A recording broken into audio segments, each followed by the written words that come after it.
বলা হলো নিচে গিয়ে মেয়ে দেখতে, আমরা শুরু করলাম সবাই মিলে দেখতে। বলা হলো মেয়ে দিনদার কিনা দেখতে, আমরা শুরু করলাম মেয়ে সুন্দর কিনা দেখতে। বলা হলো ছেলের দিনদারিতাকে প্রাধান্য দিতে, আমরা শুরু করলাম ছেলের টাকা পয়সাকে প্রাধান্য দিতে। বলা হলো নিজের ইচ্ছা মতো বিয়ে করতে, আমরা শুরু করলাম অন্যের মন রাখতে। বলা হলো মেয়ের মতামত নিয়ে বিয়ে দিতে, আমরা শুরু করলাম ইচ্ছার বিরুদ্ধে বিয়ে দিতে। বলা হলো কম খরচে বিয়ে করতে, আমরা শুরু করলাম আনুষ্ঠানিকতার নামে টাকা অপচয় করতে। বলা হলো স্ত্রীর মোহরানা পরিশোধ করতে, আমরা শুরু করলাম যৌতুক নিতে। বলা হলো দ্রুত বিয়ে করতে, আমরা শুরু করলাম বিয়েকে পিছিয়ে দিতে। বলা হলো স্ত্রীর সাথে সুন্দর আচরণ করতে, আমরা শুরু করলাম দাসীর মতো আচরণ করতে। বলা হলো স্বামীর জন্য সাজতে, আমরা শুরু করলাম রাস্তার ছেলের কামনার বস্তু হতে।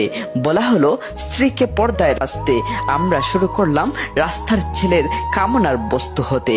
বলা হলো স্ত্রীকে পর্দায় রাখতে, আমরা শুরু করলাম কাপল ব্লগ নামে স্ত্রীকে শো আপ করতে। মানা যায় কতটা কঠিন করে রাখা হয়েছে ইসলামকে, অথচ ইসলাম হচ্ছে একটা সুন্দর ধর্ম, ইসলাম হচ্ছে সহজ ধর্ম।